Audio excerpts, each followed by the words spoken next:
Saben que a veces uno lee un texto en preparación para la Eucaristía, las lecturas, y lee una y está bien, pero no dice mucho al corazón de uno, entonces uno sigue por la próxima hasta que finalmente hay algo que le habla a uno, ¿verdad? Pero esa que al principio no dijo mucho, cuando uno la escucha aquí, hay algo que le habla, ¿verdad? Y hay una frase que cuando yo la leí la primera vez no me captó la atención, pero cuando la escuché ayer y hoy, que la leíste así bien pausadita, dice, ahí viene, ahí viene, ahí viene. Es una frase que Pablo le dice a los cristianos de Galacia, que se acuerden que la ley se resume en esta frase, que se amen los unos a los otros, que ames a tu prójimo como te amas a ti mismo. Y les dice esta frase, porque si ustedes se muerden y se devoran mutuamente, acabarán por destruirse. ¿Qué estaría pasando allí? Que Pablo le dice a esta gente que si ellos están devorando y mordiendo, van a acabar por destruirse. La cosa debe haber sido seria, para que Pablo haya utilizado esa frase a los Gálatas, lo cual a mí me consuela, porque a veces pensamos que las primeras comunidades cristianas eran una maravilla. Y estos textos de vez en cuando nos sacuden y nos dicen, oye, desde el principio hubo líos. Así que eso a mí me consuela. Saber que desde el principio hubo líos y que los líos de nuestros de hoy no son tan nuevos. Gente, estamos en el tiempo ordinario, estamos ya en el domingo 13, nos faltan 20 domingos, terminamos al final de noviembre y comenzamos el Adviento, así que por los próximos 20 domingos vamos a estar vestidos de verde y Lucas es el evangelista que nos va a estar acompañando el resto de este año. Un evangelio siempre muy retador. El tema de hoy, en tanto en la primera lectura del primer libro a los Reyes, el evangelio es Dios que siempre está llamando. Dios llama gente para que sean sus ojos, su voz, sus brazos, sus pies, sus oídos y ante todo su corazón. El Dios que llama. Es un Dios que invita, que te dice, ven, camina conmigo, acércate a mí, hazte amigo de camino, vamos a ser compañeros de camino. Dios que llama, Dios que llama. Eso es un tema que está totalmente impregnada en las lecturas de hoy. Cuando yo la leí esta semana, me acordaba de un texto de un profeta que lo leemos muy poco, es un libro muy corto, el libro del profeta Miqueas. Y Miqueas tiene una frase de las escrituras hebreas bellísima. Y Miqueas dice al pueblo, escucha, hombre y mujer, Dios te pide una sola cosa, que seas una persona justa, que ames con ternura y que camines humildemente de la mano de tu Dios. Bella esa frase, Dios nos pide que seamos personas justas, personas que aman con ternura y personas que caminan humildemente de la mano de su Dios. Esta semana leí un artículo, me gustó muchísimo, de una periodista que se llama Jocely Sideko. Y en el artículo ella tiene una frase que me pescó enseguida. Y esta es la frase, ella decía, imagínense qué es o cómo es caminar con Jesús. Imagínense cómo sería caminar con Jesús. La palabra que me captó fue imagínate, porque ahí se abre todo un panorama, ¿verdad?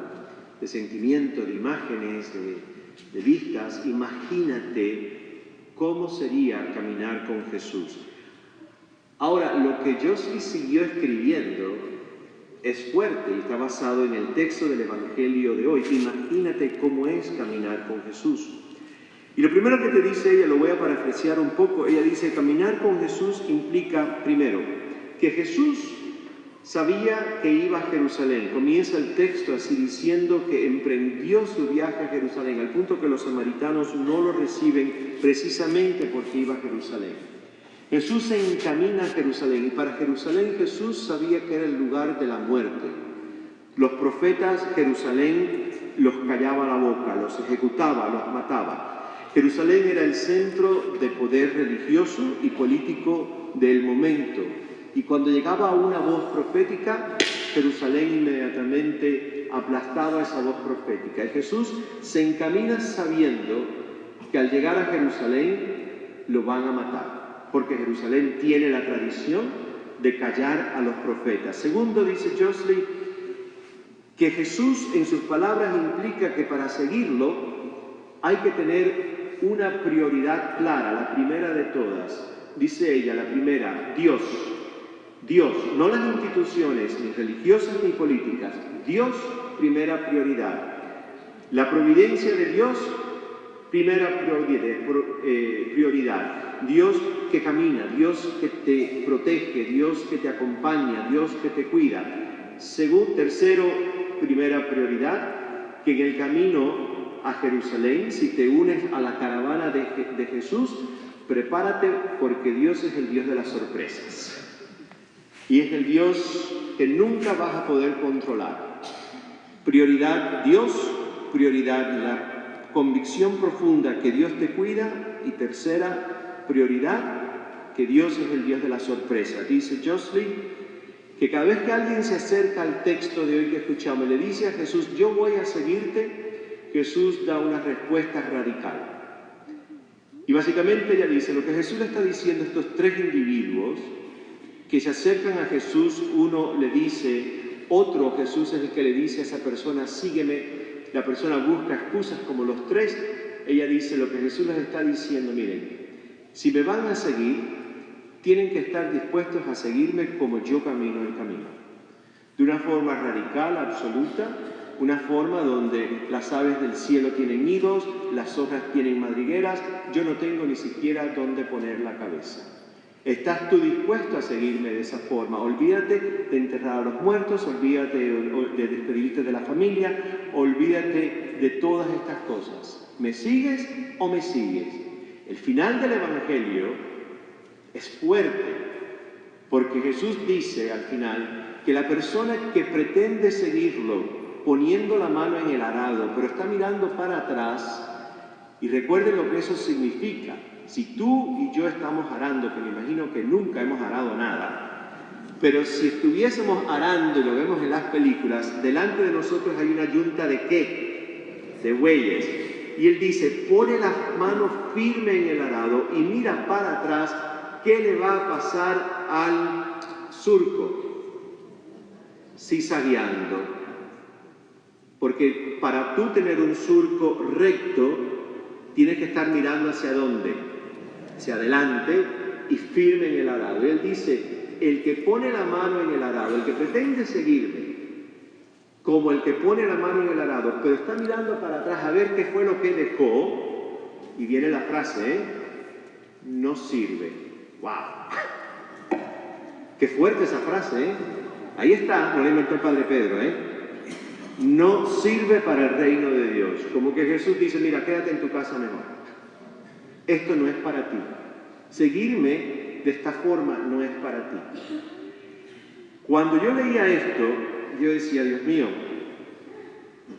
esto asusta, porque yo decía, la mayoría de nosotros, el cristianismo que practicamos ni se aproxima a esto, ¿verdad? Confundimos muchas veces nuestro cristianismo con una piedad muy bonita, muy profunda, muy linda. Pero esto es el Evangelio, gente, Unirse a la caravana de Jesús sabiendo que al final te pueden matar, Jerusalén. Unirte a la caravana de Jesús teniendo a Dios como una prioridad absoluta.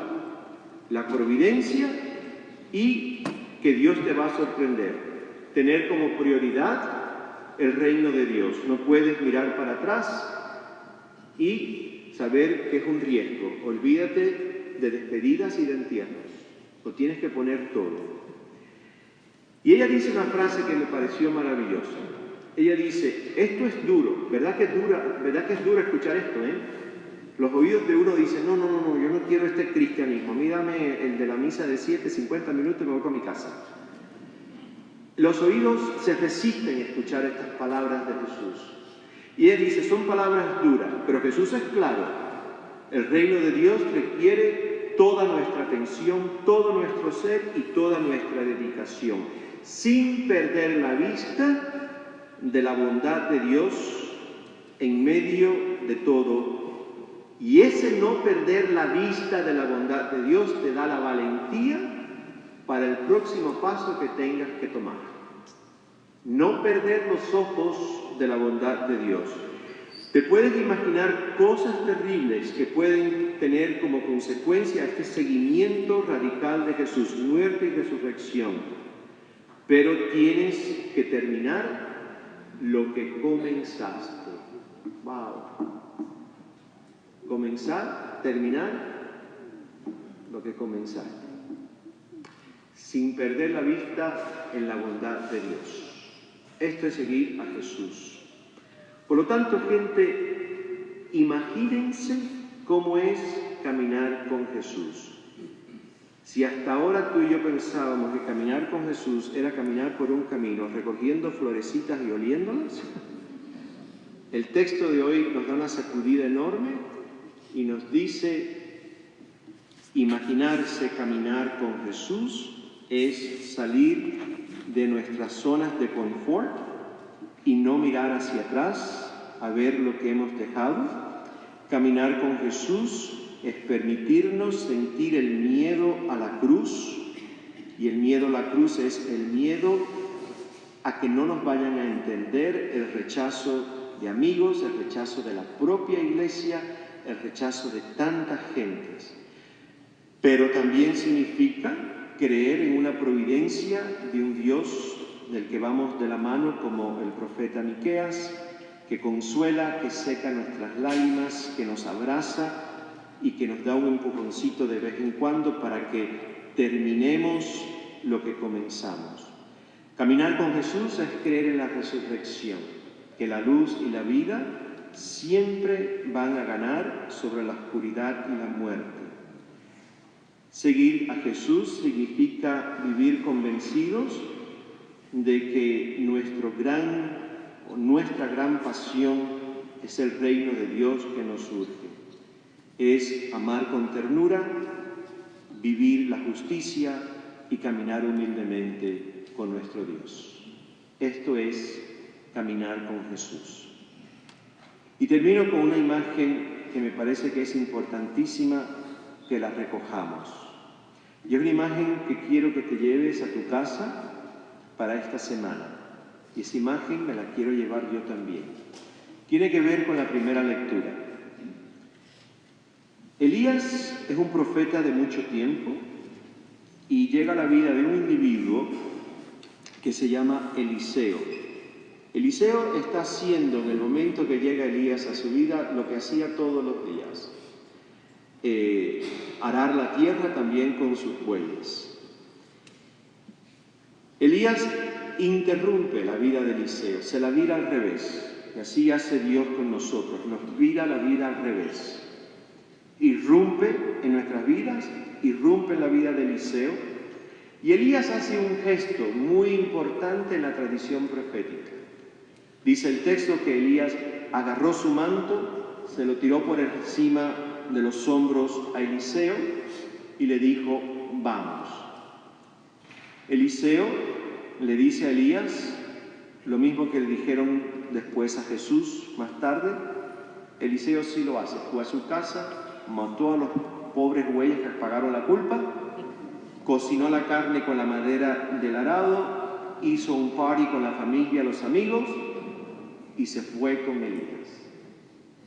El tirar el manto era un signo profético que significaba que la persona que entraba bajo el manto de un profeta era el próximo profeta.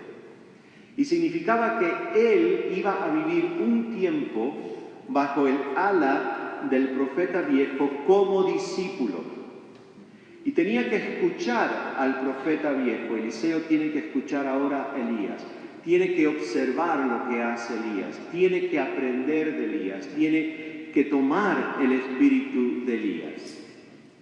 Y yo decía, este es un texto que nos recuerda que tú y yo siempre vamos a ser discípulos. No importa cuánto tiempo estemos caminando con Dios, no importa cuántos grados académicos podamos tener, maestrías en teología, en escrituras, doctorados o lo que sea, tú y yo siempre seremos discípulos. Un solo maestro que se llama Jesús. Tú y yo somos aprendices. Siempre estamos abiertos a aprender algo nuevo.